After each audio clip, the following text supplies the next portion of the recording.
Welcome back to another episode of Who Wants to Be a Mathematician. I'm your host, Mr. Hill, coming at you with some differentiation, basic differentiation rules. We're going to continue on with some examples about tangent lines and functions.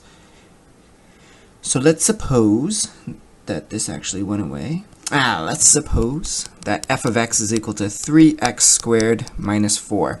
We want to find the equation. Of a tangent line. Tan line.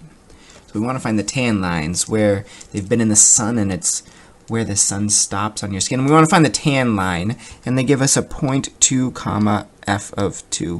Well, I don't like this, so I'm going to plug 2 into my equation. I'm going to get 2 squared minus 4. So f of 2 would be 4, 12 minus 4 is 8. So really this point is 2 comma 8. Much better. So to find a tangent line, we need a slope. And to find slope, we always think of derivative. So we're going to take the derivative of f of x, which is going to give us 2 times 3, x to the 2 minus 1 minus 4, or 6x. Just kidding. The derivative of 4 is 0 because it's just nothing. So plus 0, I suppose. So our derivative is 6x. So we have 6x, and well, we know our point is at 2, 8. So we're going to plug in 2. So we get 6 times 2.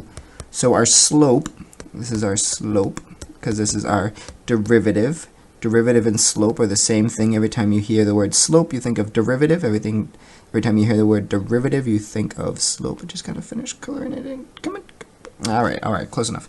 So slope is 12, and we need to plug in a point. So we know y minus our y coordinate is equal to our slope, which is 12, times our x minus our x coordinate, which is 2. Bada bing, bada boom. We have found the tangent line, because this is the equation of a line that is tangent because it touches at one point, namely this point, and it has a slope of 12. So we have found our tangent line.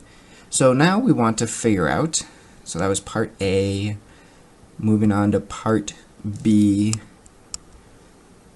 the point on the graph at which the tangent line is horizontal. So we want a tan line that's horizontal. Well, if we have a horizontal line, we know the slope is 0. There's no slope for a horizontal line. So we're looking for when the derivative slope is equal to 0, and that will lead us there. So we know that f of x is equal to, where are you at? 3x squared minus 4. So 3x squared minus 4. And we take a derivative, and we already know that's 6x. So we want to know when 6x is equal to 0. So we have 6x is equal to 0, because we want to know horizontal, and that means slope is 0. So we want to find the x value, because remember, we're looking for the point on the graph. We're looking for a point. We don't know what point we're at. So if x is 0, now we know our 0 is for x. And we plug this back into our original to get out our y, and we're going to get negative 4. So we have found a point that is horizontal because our slope was 0. Set slope equal to 0, solve for x. Plug x back in, and you get your y. Bada bing, bada boom. Simple as pie. Moving on to example number 4. Whoop. So this is example number 4.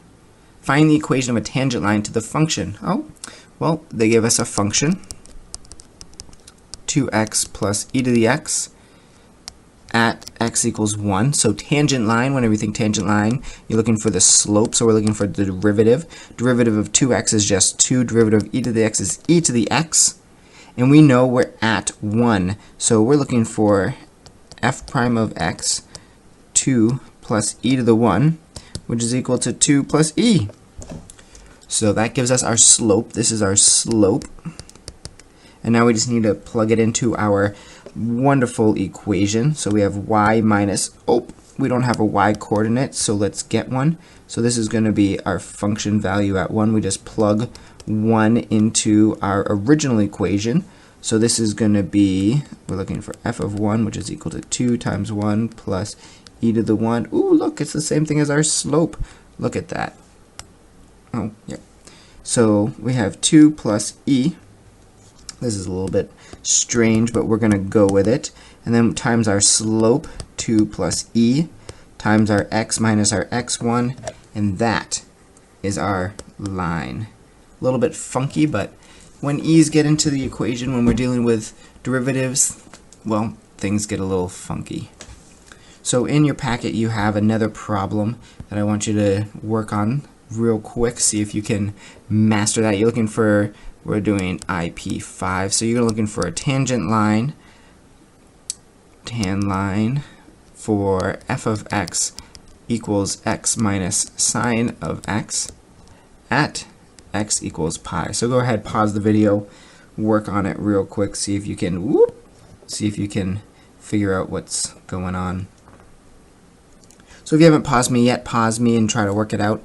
But here we go. F of x is equal to x minus sine of x. And since we're looking for a tangent line, we're looking for a derivative.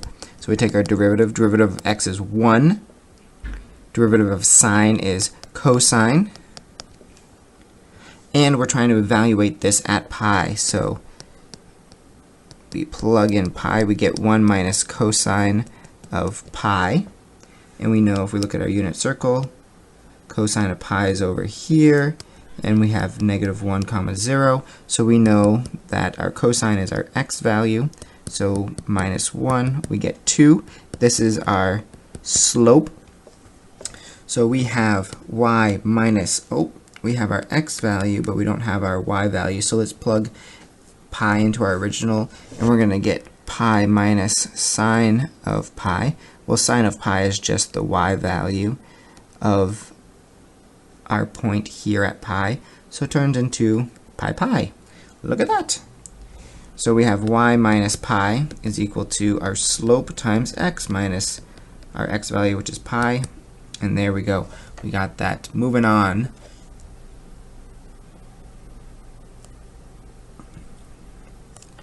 So we want to figure out any points at which the graph of the function has a horizontal tangent line.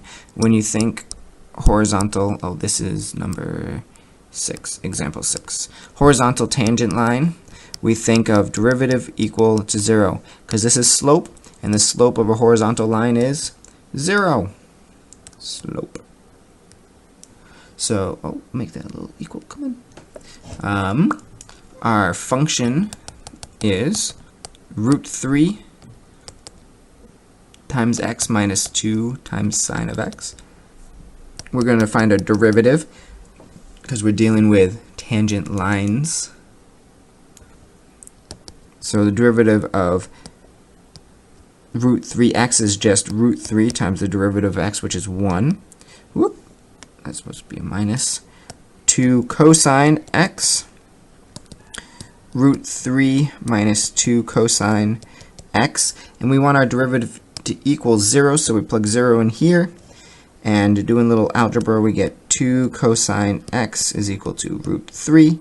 We deal with cosine x is equal to root 3 over 2. So we're looking for the degree measure for when cosine is equal to root 3 over 2. Well, our degree measure is 30 degrees, or we could say pi over 6. Either way. So we have found at which points our graph has a horizontal tangent line. Now these aren't our only points, because we know from our lovely unit circle that there's another value over here. So every time we rotate, we add another pi, because that's 180 degrees. So this is going to be plus pi n. It's every pi over 6 plus 180 degrees. So that would be that. Finishing up with example 7. Example 7.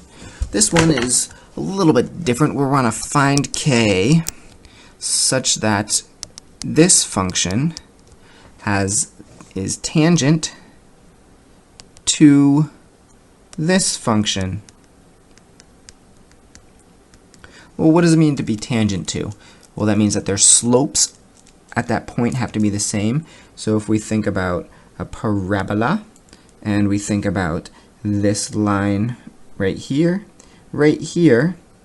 this is y equals 4x minus, not plus, come on, oh man, 4x minus 9, that's this line here, and that's also the tangent line there. So we're looking for when the derivative is equal to the slope of this line. So if we have our function, x squared minus kx, well, we just take a derivative of that.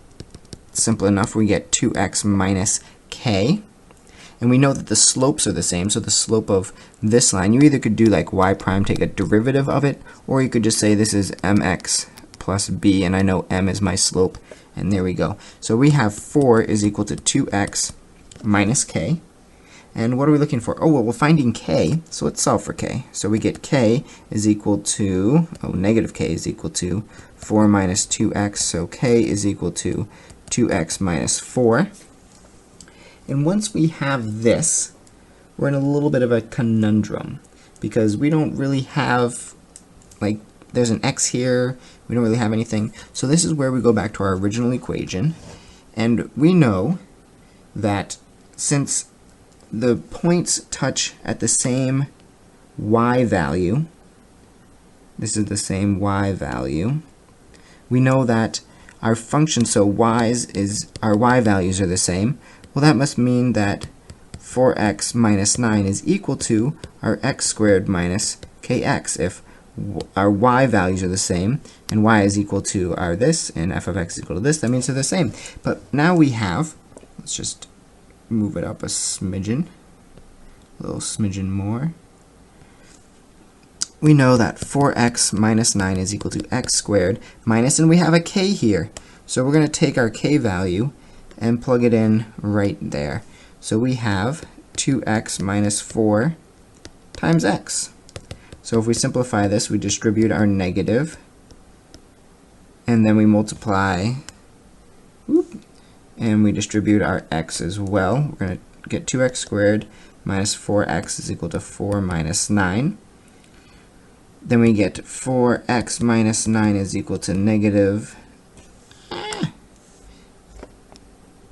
come on, go away, thank you, negative x squared plus 4.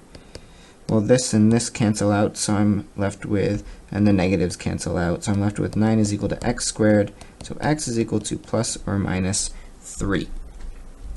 So once we have that value, we need to think about which x coordinate are we on. Are we on the positive side or negative side? If we look at our graph, we can see that we're on the positive x values, so that must mean that we're on the positive 3 side. So now that we have our k is equal to 2x minus 4, from this equation right here, we get k is equal to 2. We plug in our 3 minus 4, k is equal to 6 minus 4, which is 2, bada bing, bada boom, and we're happy.